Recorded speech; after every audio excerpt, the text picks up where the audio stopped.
Bienvenidos a un nuevo programa de Conversando con Banshik. Aquí estamos nuevamente con todos ustedes, queridos amigos. En el fondo tengo las pirámides de Giza y seguimos con este tema apasionante que tiene que ver con los nuevos descubrimientos, la última información que tenemos acerca de esta nueva tecnología que permite ver bajo tierra lo que se esconde, en este caso, en Egipto. Información que no teníamos para nada en nuestra mente, aunque algunos profetas y visionarios ya habían hablado de esto en décadas anteriores. Y con nosotros esta noche nos acompaña una gran amiga, una amiga que ha frecuentado nuestra casa, el canal, y que he tenido el gusto de conocer hace ya muchos años aquí en Capilla del Monte. Últimamente, en el 2023, ha participado del homenaje que le hemos hecho a Juan Morix, este húngaro explorador que descubre la biblioteca metálica en Tallos. Y bueno, ella estuvo en ese homenaje que le hicimos por los 100 años de su natalicio aquí en Capilla del Monte. Y bueno, siempre es una alegría escucharla con tanta riqueza en su investigación y con diferentes aristas porque va buceando en todo lo que es la investigación de escritorio, dándole su sello personal, ¿no es cierto? Trayendo evidencia no solo histórica, mitológica, esotérica, y como digo siempre, su propia mirada, que es lo que más nos interesa de cada uno de los investigadores. Ella ha escrito un libro maravilloso, Secretos Subterráneos de los Mundos Olvidados, donde habla de esta fantástica historia que es las cuevas de los tallos y toda estos diferentes frentes de investigación que le ha servido a ella para poner también su granito de arena en esta gran investigación que son las cuevas de los tallos, ¿no? Y esta noche quiero también hablar de Egipto, porque sé que es un tema que le apasiona, que lo maneja muy bien, y hacer esas conexiones, las conexiones atlantes que tanto últimamente la he escuchado hablar y investigar acerca de la Atlántida, ¿no? Así que le damos la bienvenida. Es un honor, una alegría para mí recibirte, querida Débora, querida amiga, nuevamente en el canal. Bienvenida. Bueno, muchas gracias Claudia por convocarme, feliz, hace mucho que no conversamos, así que bueno, nos vamos a poner el día hoy. Así es. Bueno, Débora, estás por allí, por Buenos Aires, siempre con la inquietud de seguir investigando, ¿no es cierto?, en tu blog, y bueno, en todo lo que haces, ¿no es cierto?, dando a conocer desde las redes sociales todo tu trabajo investigativo. Y últimamente te he visto en el canal de Giacomo Renato Longato, ¿no?, con estos dos investigadores italianos que nos traen novedades sobre Egipto. Sí, bueno, la verdad que tuvimos la suerte de poder entrevistar a Armando May y Filippo Biondi, ¿no? Que junto con Corrado Malanga destaparon todo este descubrimiento de lo que habría bajo Egipto, ¿no? De lo que habría bajo las arenas de Giza, las pirámides y la Esfinge, ¿no? Así que ellos han presentado lecturas realizadas con un radar de alta frecuencia, creado por Filippo, una nueva tecnología a través de, que permite, ¿cómo se llama?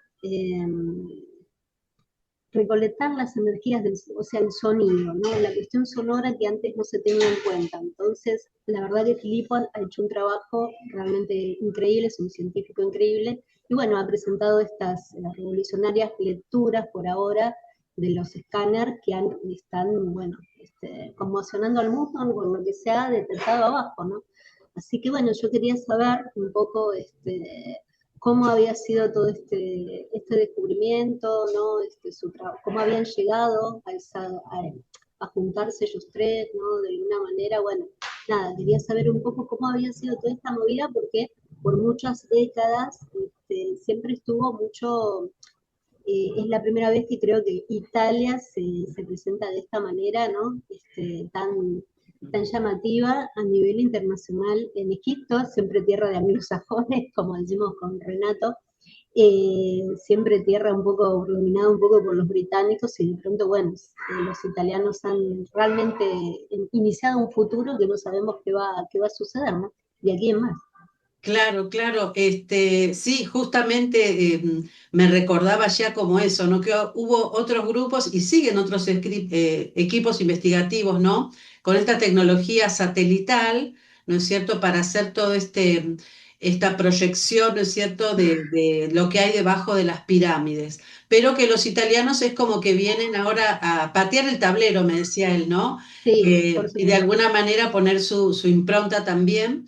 Eh, y que, bueno, plantea la posibilidad de que haya en construcciones, decíamos, prefaraónicas, ¿no es cierto?, anteriores a las dinastías, y esto nos lleva mucho más atrás en el tiempo.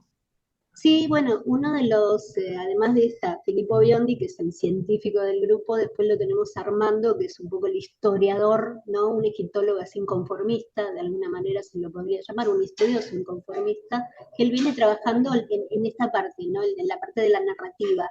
¿Qué sería lo que habría abajo? Bueno, lo que propone Armando es que hace 34.000 años, él acaba de publicar un libro, antes de Cristo, habría habido una civilización desconocida todavía, aunque hay muchos rumores de lo que se trataría, que habría tenido una tecnología realmente fantástica para nuestro conocimiento, aún que no somos incapaces de replicar en este momento. Así que él hace una propuesta de que esto correspondería también a esos dioses un poco, los primeros dioses, ¿no? Egipto, ¿no? El llamado grupo de los Sensufor, ¿no? Los primeros, estos dioses casi míticos, ¿no? Entonces él remonta toda esta cuestión hasta allí, lo cual, bueno, realmente también, ¿no?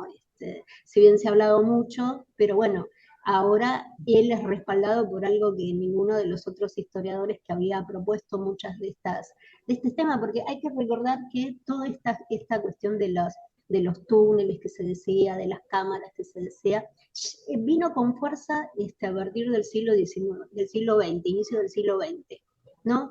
Antes parecía ser más fácil excavar en Egipto, parecía que no había tantas restricciones, y hubo las primeras crónicas de los que lograron excavar, los que lograron reportar estas cámaras, algunas de estas cámaras y túneles, no se les dio la importancia, ¿no? Que por ahora le damos ahora, y parecía que no era la información demasiado suficiente, ¿no?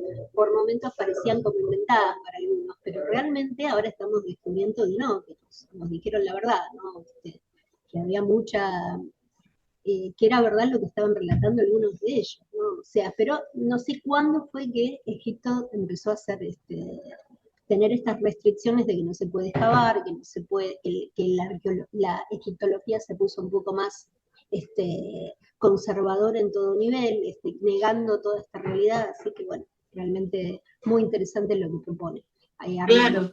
Claro. Me hablaba ya como del protocolo Biondi, él lo mencionó así, ¿no es cierto? Por Uh Filippo -huh, Biondi, que como bien decís vos es el científico del equipo, y que no necesitan excavar, que uh -huh. afortunadamente pueden hacerlo todo desde el espacio, ¿no? Con esta tecnología satelital, y luego vendrán seguramente con los permisos que serán muchos, me imagino, poder incursionar físicamente en el territorio, ojalá que así sea, pero ya con estas imágenes satelitales estamos frente a construcciones monumentales bajo tierra, ¿no? Hablamos de varios niveles.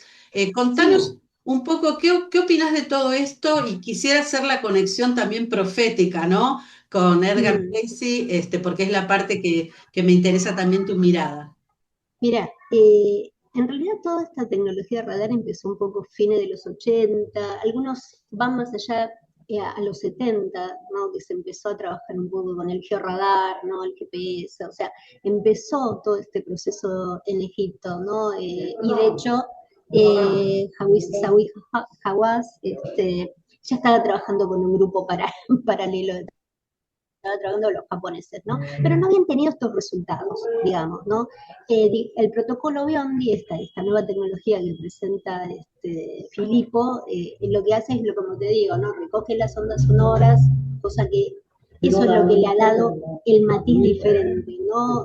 De la forma de cómo vibran estas construcciones que, claro, ¿no? El tema siempre ha sido en Egipto la cuestión sensible, quiénes son los constructores. la gran pelea, ¿no? Egiptológica, dicen, bueno, teníamos esa imagen de miles y miles de esclavos egipcios tallando las pirámides, siempre se nos ha impuesto como esa idea, pero nunca nos cerró a nadie, nunca. O sea, todos los que pisaban Egipto decían que eso era imposible, que las pirámides, especialmente la mayor, la de Giza, representaba otra cosa, y porque además nunca se encontraron cuerpos de faraones adentro. Entonces, siempre estaba esta pelea, pero bueno, el protocolo Biondi abre una nueva etapa en la arqueología, abre una nueva etapa, y debo decir esto, la cuestión que me preguntas de Casey, bueno, ellos, digamos, porque yo te digo, quien es el historiador del grupo son dos, uno es Corrado Malanga, que ahora está un poco en retiro, si bien se presentó cuando se hizo el anuncio oficial, y después tenemos a Filippo Biondi, Armando May. Armando May, que es como construyen la narrativa, tanto Filippo como Corrado habían publicado un libro. Y después ahora Armando presenta su libro, ¿no? Pero ahí Casey no entra mucho a tallar, ¿no? O sea, todavía la cuestión Atlante, digamos, ¿no? Porque lo que había dicho Casey es que cuando la Atlántida, según sus lecturas, se retira, ¿no? Se está hundiendo, una colonia atlante emigró hacia Egipto, ¿no? Y sería como, bueno, la responsable de esconder un legado. Él decía del hold of record, ¿no? Como le llamaba Casey, ¿no? Un legado de la Atlántida, de alguna manera, que lo habrían escondido en 3 lugares. Uno es en Egipto, otro es en el Caribe y otro es en México.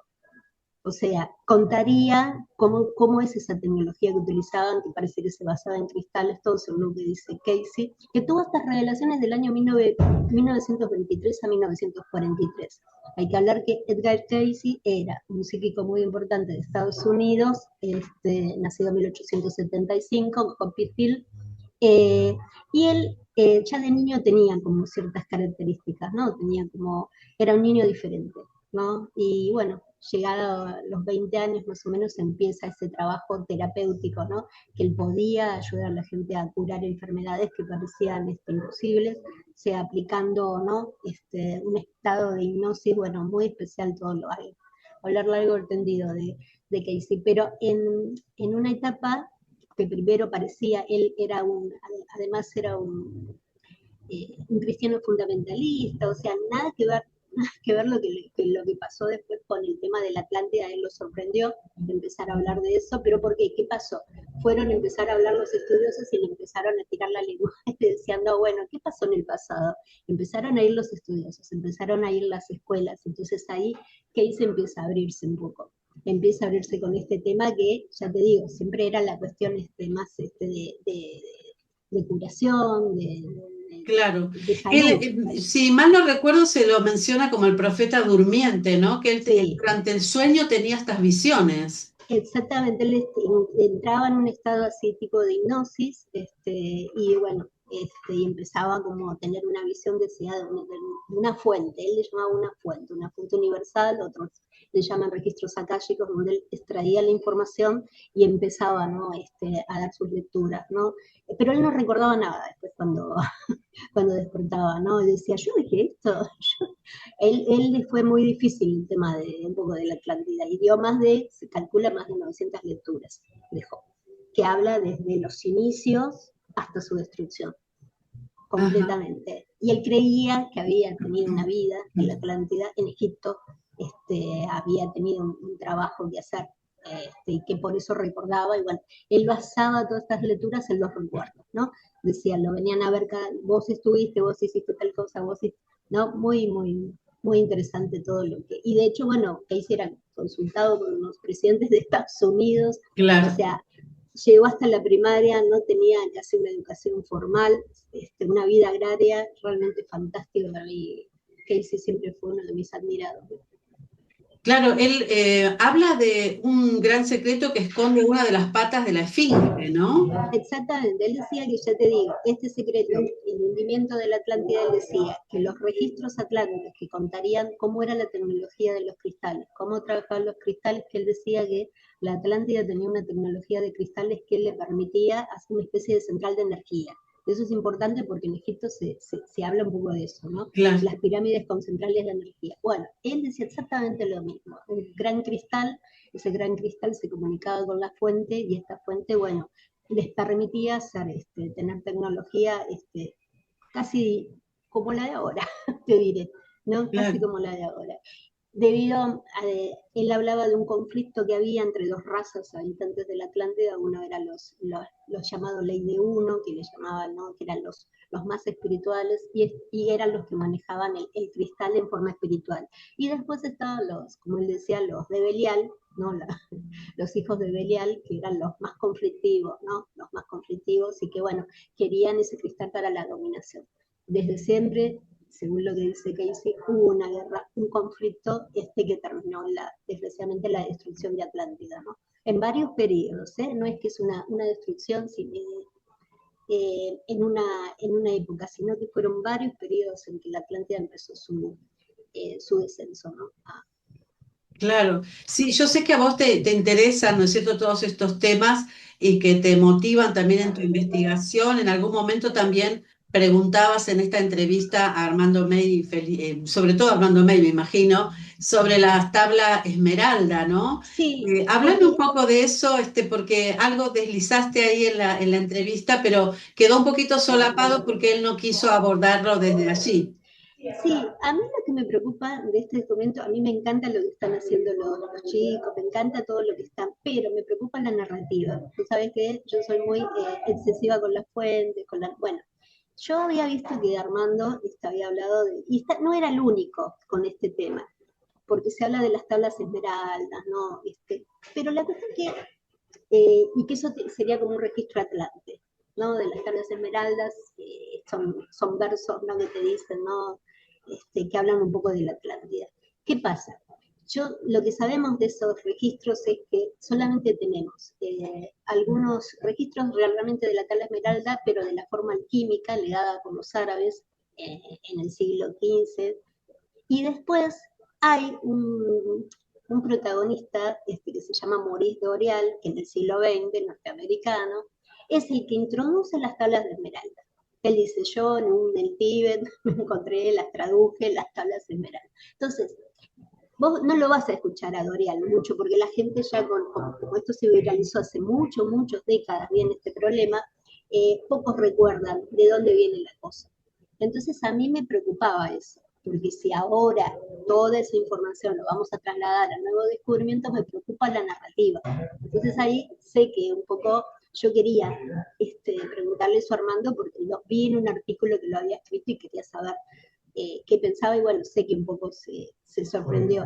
Pero bueno, a mí me parecía importante esto de la narrativa que se va, eso es lo más difícil para mí, qué es lo que se va a abrir abajo, porque se habla de una gran ciudadela, se habla de una gran metrópolis abajo, de toda la meseta.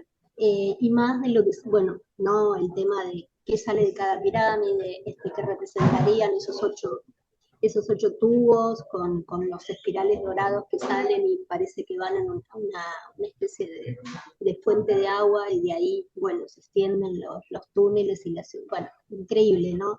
Y la esfinge, ¿no? El tema de la esfinge es lo que decía Casey, que ese ha sido también un gran tema, porque Casey, bueno, dijo, la pata derecha, ¿no? Se encontrarán los registros, y bueno, sabemos que en Egipto se ha buscado eso, se ha buscado por mucho tiempo, todavía no se ha dado resultado. Yo desearía que sí, ojalá. Claro, él creo que Pero la lo verdad, profetizó para finales del siglo XX, ¿no? sí, ahora, sí, ahora, más o menos por ahora. No dio una fecha específica, pero Ah, dijo que se iba a descubrir. Sí dio una fecha específica del levantamiento de la Atlántida en el Caribe, que es eso lo que yo vengo estudiando hace muchas décadas. Sí, ahí fue que dijo que en el 68, 69, Atlántida iba a emerger en Bimini, iba a empezar a emerger. Y en así fue. Bimini. Ah, En claro. Bimini, Ujú. ahí en Bahamas. Y Claro. así empezó, y así algo empezó. Ahí la pegó absolutamente, ¿no? Empezó a pasar algo.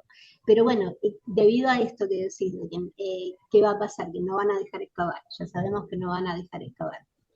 Como han pasado, ya te digo, hay un cerramiento, hay un problema en Egipto, no solo primero por el problema religioso, los coptos religiosos, ¿no? Que son los que gobiernan la parte espiritual un poco de los egipcios, ¿no? Y ahí hay una cuestión de no avanzar con la historia demasiado para atrás.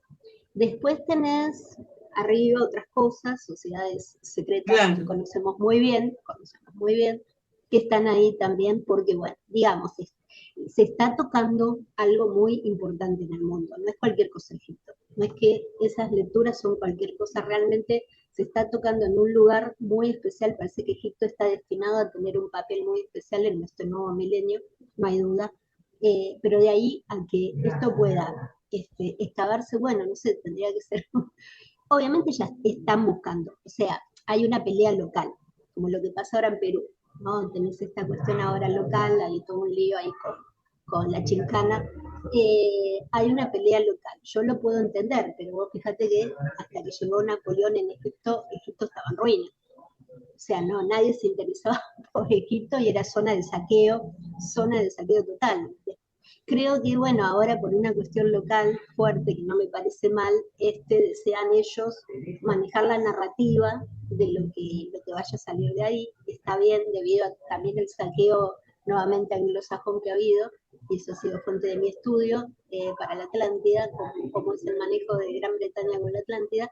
Entonces hay toda una pelea de fondo que es muy difícil. Pero hay una esperanza para mí que ha nacido de estas lecturas, es porque creo que hay una decisión más allá, mucho más allá arriba, de que estos misterios empiecen a abrirse. Igual que en Perú. No importan los problemas que haya en este momento. Hay como una decisión de algo, ¿no? Espiritual, que creo yo, que habla de que estos misterios tengan que finalmente salir a la luz. Y eso es lo que sigue. Claro, claro que sí. Sí, sí, es un tiempo de gran privilegio porque la tecnología pone a la luz cuestiones que, bueno, los gobiernos no pueden impedir, ¿no es cierto? Yo me No. enteraba de esto, de las cuestiones legales, por decirlo así, todo lo que Sí, es investigación satelital, pueden explorar cualquier país, cualquier territorio y los gobiernos no pueden negarse a esto, ¿no? Porque trasciende su espacio aéreo, digamos. Entonces pueden hacerse investigaciones desde el espacio, ¿no? yo creo que el punto de inflexión con todos los hallazgos empezó en los 90, cuando Robert Schoch, el geólogo, dijo que la pirámide había estado en proceso, había pasado por agua, ¿no? Había habido como lluvias, algún fenómeno Sí, hace 10.000 años atrás, que es cuando todos hablan de que algo pasa, hace 10.000 o 12.000 años atrás, que coincide con lo que se dice de el hundimiento de la Atlántida, precisamente, ¿no? De un fenómeno de destrucción. Y eso fue muy fuerte, porque siendo geólogo, ¿no? Realmente él dio nada, cambió mucho, y bueno, empieza todo, ya se hablaba, ya te digo, ¿no? Esta revisión de lo que había, ya se rumoreaba de las cámaras, se rumoreaba de los túneles, se rumoreaba de anomalías que se iban detectando, ¿no? A lo largo del tiempo, o sea, había mucho ruido hasta que, bueno, y siempre el mismo problema. Ojo que acá surge una cuestión también muy rara con Casey, porque la Fundación Casey, la ARE, por mucho tiempo tiene nexo con Sajui Hawass, que es el manda más arqueólogo. Parece que la fundación lo ayudó a terminar sus estudios en una parte. Así que ha habido todas las expediciones que se han hecho en Egipto, buscando el famoso Salón de los Registros de Egipto, han sí. estado monitoreadas por la ARE. Y ha sido la única fundación, ojo, la única fundación que le han dado los permisos deseados. Pero en los últimos tiempos parece que la relación se ha deteriorado un poco porque Sajis dijo que ya no cree en Casey, igual que uno de los arqueólogos que la ARE preparó y que después se llamaba Mark Lerner, él escribió un libro sobre Casey y sus profecías y todo lo que significaba en Egipto, todas las lecturas de cuando empezó como arqueólogo. Después conoce a Sajis, se hacen amigos y los dos patean el tablero contra la Fundación ARE, pero siguen muy en contacto. Así que es muy raro, pero bueno, es la única fundación, y yo les pregunté a los italianos que deberían acercarse a la ARE, supongo que ya a Lara está al tanto, igualmente los va, en algún momento van a ir a Virginia a dar una charla de día a la Claro, fundación, ¿no? claro. Como van todos, Ahora, yo como... digo que qué paradójico esto que presentás, ¿no? Porque tenemos a un Zahi Hawass que Ujú, quiere, es muy hermético, ¿no es cierto? mm. Niega todo lo prefaraónico y bueno, se niega a cualquier cosa que vaya más allá de la historia oficial, pero tenía esta fuente en este profeta durmiente, ¿no? Y en esta fundación. Es O que él obtuvo de ahí información y después se la reservó para él. no ha cesado de buscar los registros, porque es una historia siempre muy, ¿no? Que siempre fue fuerte, esa, parece que tocó muchos corazones, la de que la existencia de que planteó Casey de que ahí estarían los registros, uno de los registros, porque la copia original decía que Casey está en el Caribe, y después Mm. decía, había copias, la segunda copia de importancia es en Egipto y después viene la de México. Pero la copia original de los registros estaría en el Caribe. Pero bueno, es más Claro. difícil, ¿no? El Encontrarla. Caribe sería la zona que decías recién, Bimini. Claro, y Minis sería, comprendería Cuba, comprendería el Golfo de México, comprendería todo lo que es la Bahamas, Sandros, o sea, pleno Caribe, sea, muy cerca todo de, ¿no? Donde está el triángulo, ¿no? La zona del Claro, triángulo, en esa claro. zona. ¿Y en Así México que dónde estaríamos hablando? ¿En Teotihuacán? en la península de Yucatán, Ah, en Yucatán. en Ujú. la península de Yucatán, decía México. Ojo, se han hecho proyección, búsquedas en todos estos lugares que te hablo. La ARE siempre ha estado bastante decidida a encontrar estos registros, pero bueno, por el momento, quizás la mayor esperanza es esto, son estas lecturas, porque si las últimas lecturas que han realizado los italianos son de la Esfinge, y la Esfinge ha mostrado lo que ya sabíamos de que hay ¿no? Hay túneles abajo, ¿no? Claro, claro.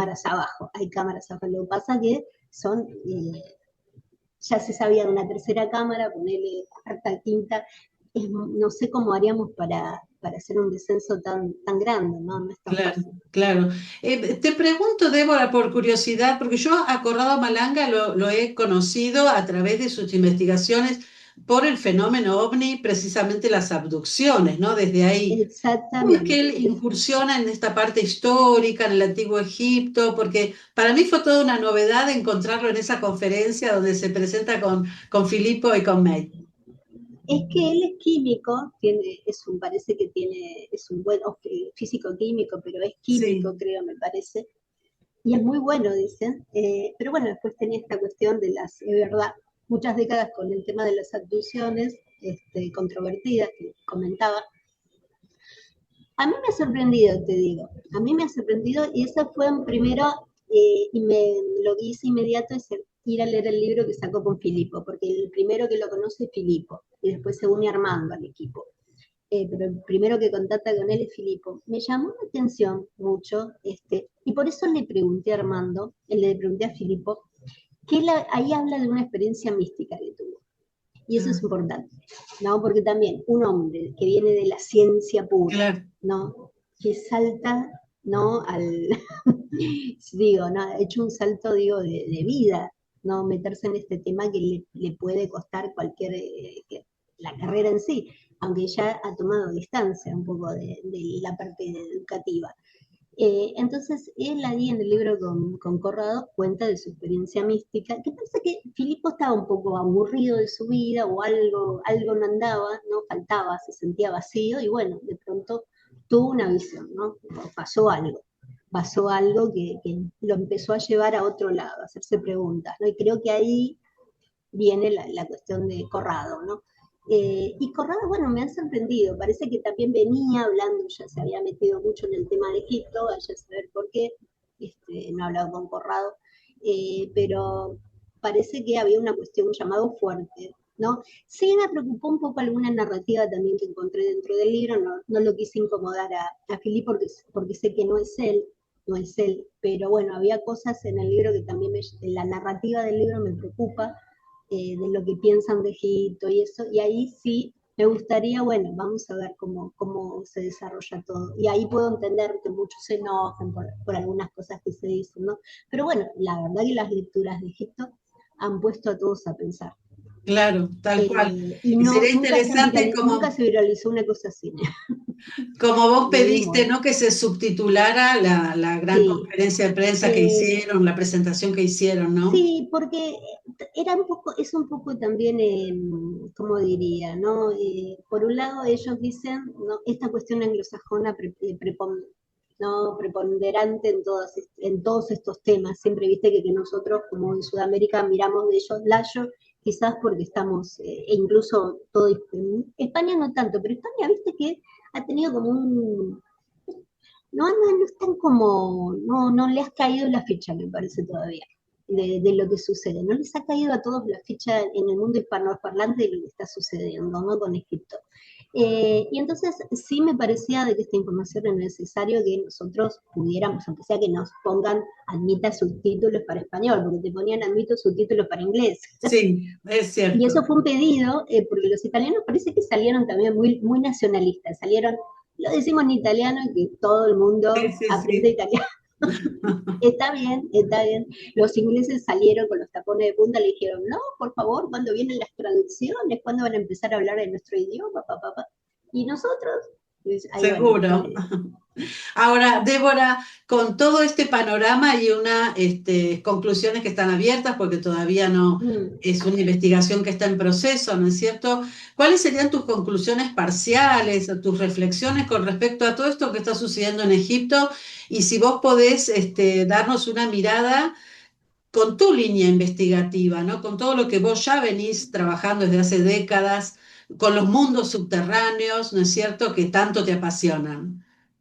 Mira, la verdad, nunca he sido súper fanática de Egipto, ¿no? Para mí ha sido también una especie de sorpresa cómo ha entrado este tema a mi vida, cómo ha hecho ruido. Pero ¿qué pasaba? Sí había algo profundo, porque cuando siempre la experiencia que te conté de cuando con mi mamá y todo, bueno, Sí. ese Omni Kibi, siempre dije, yo nunca me enloquecí con el fenómeno OVNI, pero sí me enloquecí con la Atlántida poco después de haber tenido la experiencia, poquito después.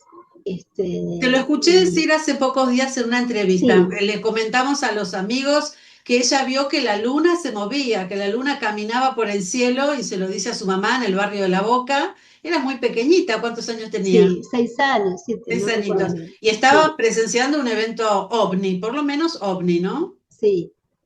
Y poco Y tiempo después de eso te empezás a enganchar con me Atlanta. pasé, porque el primer libro que me llega es el de Berlitz, Atlántida. Claro. Y la verdad que tuve como una conexión, me cerraba mucho lo que estaba diciendo con el Caribe. Viste que hay muchas localizaciones de la Sí. Atlántida. Pero yo decía, chao, es para mí, es ahí. ¿No? Algo me conectaba a lo que estaba diciendo Charles. Me estaba conectando mucho Charles Barnes. Y la verdad, bueno, ahora se dio la oportunidad de que me habían invitado a Godoken, y yo pensé, digo, bueno, es un momento para que yo ponga en conocimiento de lo que yo había sabido de la Atlántida, pero la Atlántida moderna, ¿eh? Nada de la Atlántida no, y específico, y la conexión con nuestro querido tema de tallos. Entonces, la verdad que me sirvió a mí para recoger muchos datos de cómo era la cuestión Atlante desde hace 100 años atrás, ponele. Qué había estado pasando con ese tema? ¿Por qué tanto? ¿Por qué tanto? ¿Y qué tenía que ver el Caribe, no?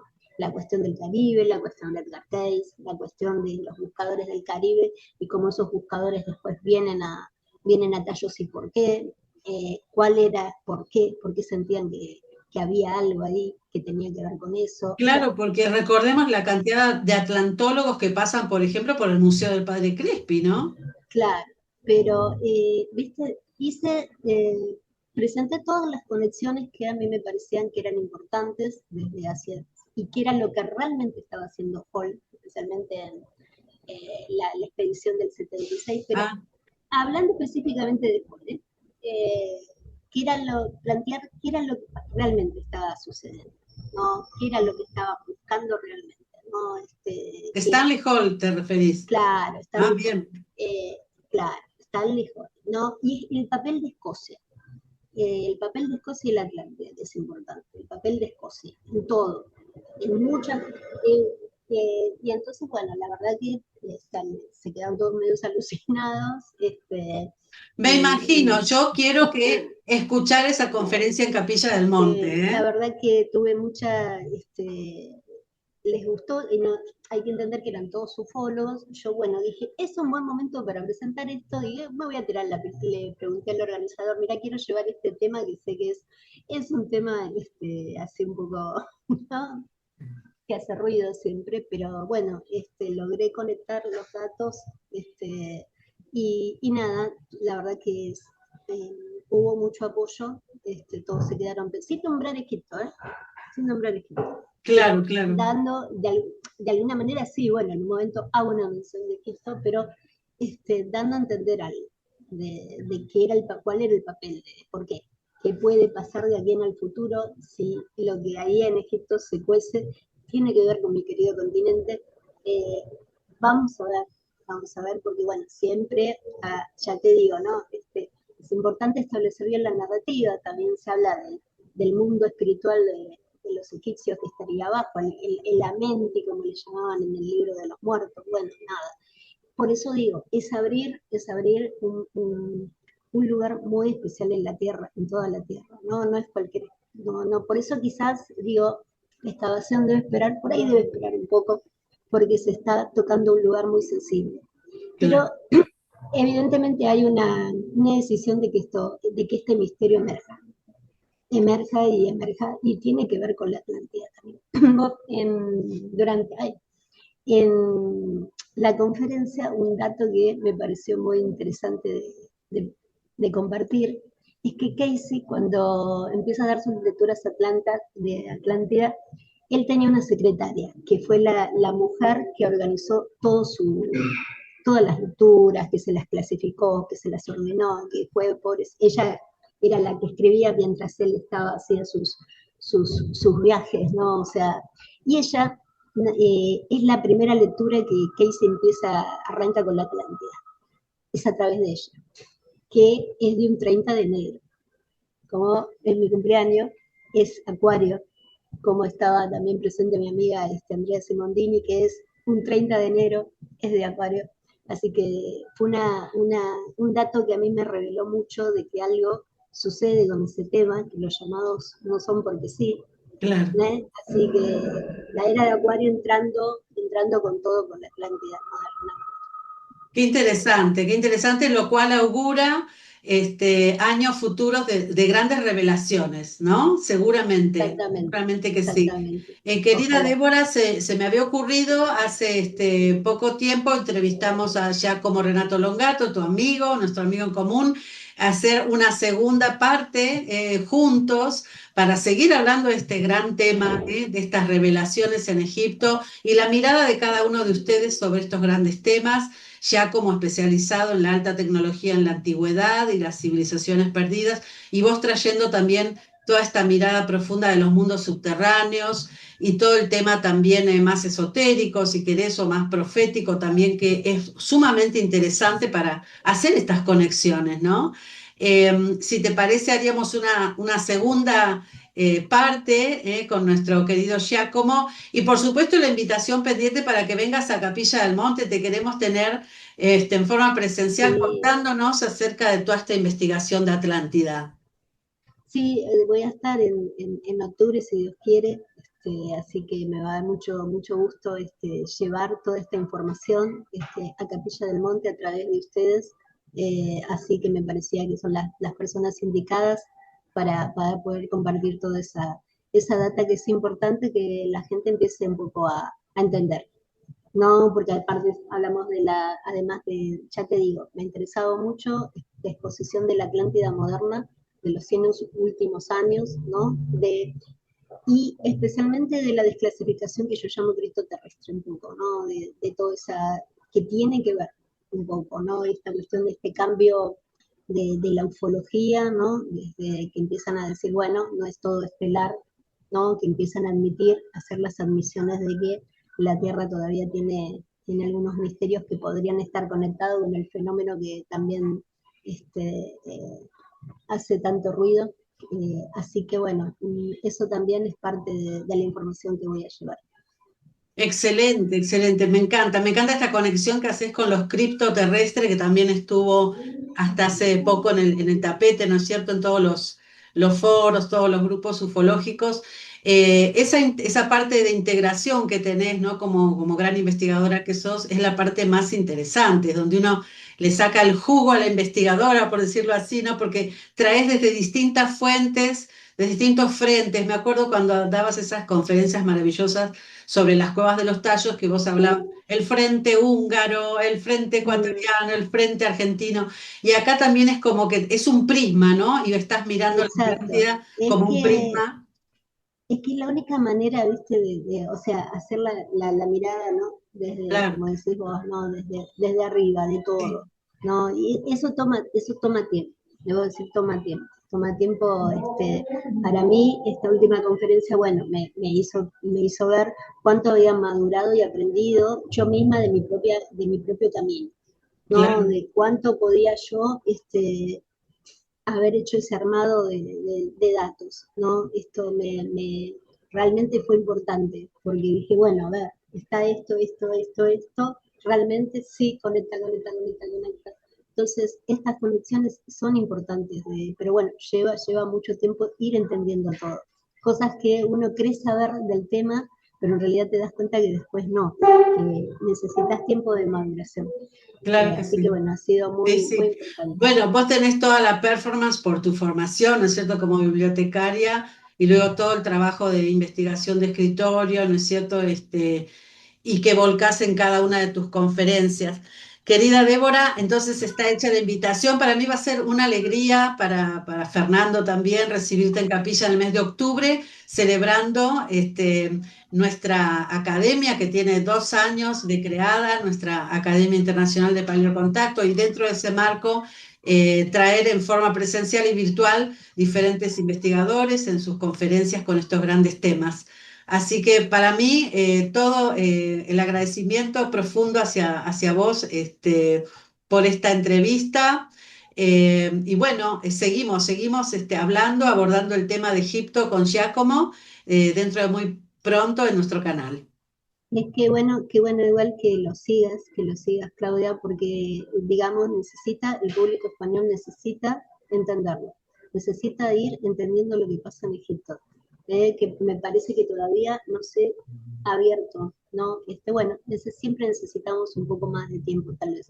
Así que es bueno que vos un poco ahí estés, ¿no? Apoyando todo esto. Así que te Claro que agradezco sí. mucho. Muchísimas gracias a vos. Vamos a seguir con el tema, por supuesto, porque nos apasiona y aprendemos mucho de todos ustedes, los investigadores. Un fuerte abrazo, Débora querida. Ya prontito nos vamos a encontrar en forma presencial. Y bueno, queridos amigos, denle like, compartan esta información que es muy, muy interesante y yo sé que a ustedes les ha gustado mucho esta entrevista. Seguiremos hablando sobre los misterios de Egipto. Hasta pronto.